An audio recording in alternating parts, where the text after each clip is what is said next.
Hello दोस्तों, welcome back to my YouTube channel Excel Learning. तो एक बार फिर से आप सभी का स्वागत है इस एक्सेल के ज्ञान के भंडार में।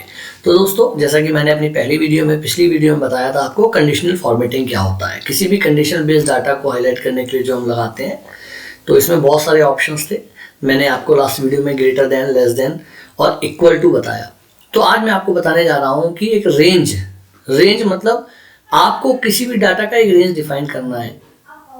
एग्जाम्पल के तौर पे बताते हैं दोस्तों, अगर किसी भी पर्सन की सैलरी, आपके पास 500, 1000, 10,000 लोग काम कर रहे हैं और आपको उसमें आइडेंटिफाई करना है दोस्तों कि आपके वर्कर जो हैं या जो स्टाफ है जो भी है, उसकी सैलरी एक रेंज में, मतलब 15 से 20,000 के एम्प्लॉय होता है ना, अलग अलग सैलरी होती है सबकी। किसी की 10,000 होगी, किसी की 15,000 होगी, किसी की 20,000 होगी, किसी की 1 लाख होगी, किसी की 5 लाख होगी।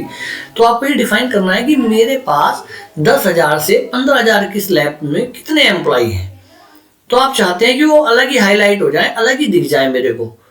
तो अब आप उसमें क्या करेंगे दोस्तों, आप एक कंडीशनल फॉर्मेटिंग लगाएंगे। तो चलिए उसी के बारे में आज बात करता हूँ। जैसा कि आप यहाँ देख पा रहे होंगे, मैं इसको रीसेट कर लेता हूँ जो मैंने लगाया हुआ है दोस्तों। हाँ, तो जैसे कि आप देख पा रहे होंगे कि एक डाटा है, एक छोटा डाटा है, इसमें 1 लाख लोग भी हो सकते हैं। मैंने आपको एक जानकारी के लिए बताया इसलिए कि एक एम्प्लॉय हमारे यहाँ काम करते हैं, या ये मान के चलिए कि स्टूडेंट्स हैं जो हमारे यहाँ पढ़ते हैं। दोनों में से आप कुछ भी मान सकते हैं। अगर आप एम्प्लॉय मानेंगे तो ये मान के चलिए कि ये सैलरी है लोगों की, और अगर आप स्टूडेंट मानते हैं तो ये मान के चलिए कि ये जो है फीस का स्ट्रक्चर है। अब हमें ये चीज़ देखना है कि किसी भी एम्प्लॉय की सैलरी, मुझे रेंज डिफाइन करना है कि 15,000 से 22,000 रुपये तक की रेंज में मेरे पास कितने एम्प्लॉय हैं। आउट ऑफ 17 मेरे पास कितने एम्प्लॉय हैं जिनकी सैलरी 15 से 22,000 के रूप में है। तो जो हम सैलरी वाला ऑप्शन है, जो कॉलम है, उसको हमने सिलेक्ट कर लिया दोस्तों। उसके बाद हमें जाना कहाँ है, होम पे आएगा आपका कंडीशनल फॉर्मेटिंग। देखिए उस पर क्लिक करना है और आपको सिंपल सेम चीज, पहला हाईलाइट सेल रूल्स, हाईलाइट दोस्तों, हाईलाइट सेल्स मतलब सेल्स को जो हाईलाइट करे उसका रूल, उस पर क्लिक करना है। और आपको डायरेक्ट जाना है बिटवीन क्या होता है, मतलब दो वैल्यू के बीच, बिटवीन मतलब बीच। तो बिटवीन पे आपको क्लिक करना है। तो जब आप क्लिक करेंगे बिटवीन पे, तो आपको ऐसे ऑप्शन आ जाएंगे जिसमें आपको वैल्यू डालनी है। यहाँ आ जाएगी कितने से कितने तक। अब हमने क्या करना है, हमें 15,000 से 22,000 तक के बीच का वैल्यू डालनी है दोस्तों। और हम ये चाहते हैं कि ये जो है अलग कलर का हो जाए। दोस्तों मैंने आपको बताया कलर आ रहे हैं, अब आप ये चाहते हैं कि कोई अलग कलर हो जाए इनसे अलग, जो यहाँ मेंशन नहीं है। तो आपको क्या करना है दोस्तों, सबसे लास्ट में जाना है। अगर कलर अलग चाहिए तो कस्टम फॉर्मेट में, जब आप कस्टम फॉर्मेट में जाते हैं दोस्तों, 1 मिनट, मेरा सिस्टम हैंग कर गया दोस्तों, तो अभी हमें थोड़ा सा इंतजार करना पड़ेगा। तो देखो जब हम कस्टम में जाते हैं तो इस तरीके से खुल जाता है। अब हमें यहाँ 4 ऑप्शन है, नंबर, आपको नंबरिंग में चाहिए, फॉन्ट, बॉर्डर और फिल। तो दोस्तों अगर हम फिल पे जाएंगे, फिल का मतलब होता है जो ये लिखा है इसके पीछे का वैल्यू। अगर हमें चाहिए हमें इस कलर का हो जाए, देखिए दोस्तों यहाँ कलर मेंशन आता है। और आपको चाहिए कि फॉन्ट क्या है, बोल्ड हो जाए या बोल्ड इटैलिक हो जाए। तो हमें बोल्ड हो जाए। बोल्ड मतलब क्या होता है, डार्क दिखे, थोड़ा और गाढ़ा दिखे कलर। तो हमने क्लिक कर दिया दोस्तों। तो देखिए दोस्तों, और यहाँ पे ओके कर दिया। तो आप देख सकते हैं दोस्तों, जो भी 15,000 से 22,000 तक की रेंज है वो हमारी क्या हो गई, बैकग्राउंड तो इसका ये येलो, डार्क येलो हो गया और ये बोल्ड हो गया। जो 22,000 से ऊपर है वो भी नॉर्मल रहा, और जो 22,000 से नीचे है वो भी नॉर्मल। देखिए दोस्तों, अगर मैं इसको 18,000 कर देता हूँ तो ये कलर हट जाएगा, क्योंकि ये नहीं 18,000 भी नहीं रहेगा, 15,000 कर रखा है दोस्तों। तो 14,900 भी कर देता हूँ अगर मैं, तो ये हट जाएगा। और इसको जैसे मैं 15,000 भी करूँगा दोस्तों तो हो जाएगा। तो आप समझ सकते हैं कि मतलब हमें अगर बिटवीन का कंडीशनल फॉर्मेटिंग लगाना है तो हमें कैसे लगाना है। दोस्तों बहुत सिंपल है।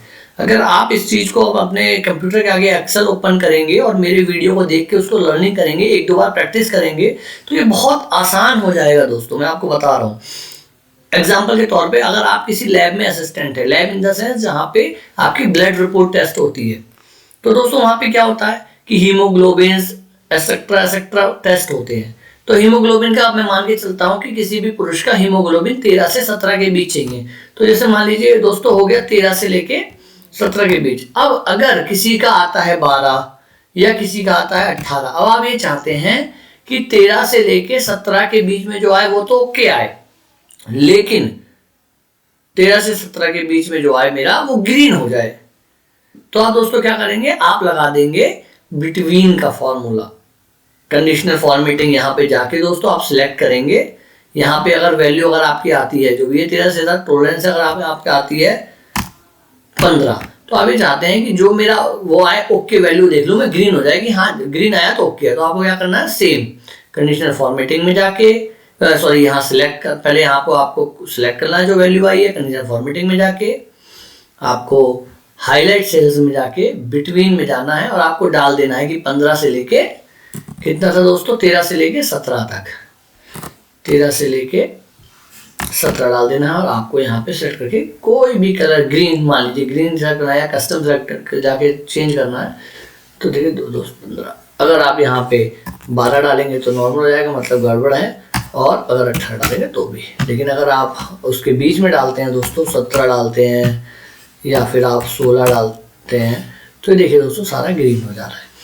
दोस्तों मैं उम्मीद करता हूँ कि आपको ये वीडियो बहुत समझ में आई होगी और मैं आशा करता हूँ कि आप इससे सीखेंगे। दोस्तों मैं अब अपनी वीडियो को स्टॉप करता हूँ। जाने से पहले मैं आपको एक ही चीज़ कहूँगा कि मैं एक ऑर्गेनाइजेशन से जुड़ा हुआ हूँ दोस्तों। देखिए आप लोग जाएंगे एक्सेल सीखेंगे, और तो आपको एक्सेल जरूर सीखिए दोस्तों जाके, क्योंकि अगर आप एक्सेल सीखते हैं तो आप कहीं भी 15 से 20 हज़ार की जॉब मिल सकती है अगर आप एक्सेल के नॉलेज है। लेकिन जब अगर आप एक्सेल इंस्टीट्यूट में जाते हैं तो आप बेसिक डाटा सीखते हैं, और अगर आप मेरे संग जुड़ते हैं वो आपको कभी भी ये नहीं बता पाएंगे कि ऑर्गेनाइजेशन की रिक्वायरमेंट क्या है, वो आपको एक एक्सेल का कॉन्सेप्ट सिखाएंगे दोस्तों। लेकिन मेरे संग आप जुड़ेंगे तो आपको क्या पता लगेगा कि एक कंपनी, एक बॉस की डिमांड क्या है टाइम के को मद्देनजर रखते हुए। तो दोस्तों अगर आप मेरे संग जुड़िए और अपने वैल्यूएबल टाइम को पूरा यूटिलाइज करिए, और मेरी वीडियो देखने के बाद मैं फिर एक रिक्वेस्ट करूंगा कि अपने एक्सेल पे ये प्रैक्टिस जरूर करिए दोस्तों। अगर आप वीडियो देखेंगे और आप 4 दिन वो करेंगे तो बिना प्रैक्टिस से कुछ नहीं है। सेम एग्जांपल बोलूंगा, अगर आप एटीएम के बाहर खड़े हो जाएं और सोचे कि मैं एटीएम से पैसा निकालना सीख जाऊं, तो दोस्तों आप देख के तो आप देखते रह जाएंगे, लेकिन जब भी आप नहीं पैसा पहली बार निकालेंगे ना तो आपको समझ में नहीं आएगा क्या करना है। तो आप देख के उस चीज को इस्तेमाल करिए। जब तक आप खुद पैसा निकालेंगे नहीं एटीएम से तब तक आपको एटीएम चलाना नहीं आएगा। तो सेम कॉन्सेप्ट यहाँ पे भी दोस्तों, जब तक आप एक्सेल खुद हाथ से प्रैक्टिस नहीं करेंगे मेरे वीडियो को देख के, तब तक आप नहीं सीख पाएंगे कि एक्सेल को एक्सपर्टीज कैसे होना है। तो दोस्तों प्रैक्टिस करते रहिए और मेरे साथ जुड़े रहिए। और ज़्यादा सीखने के लिए मेरे चैनल को सब्सक्राइब करिए, वीडियो को लाइक करिए, कमेंट करिए और शेयर करिए। ओके दोस्तों, गुड नाइट।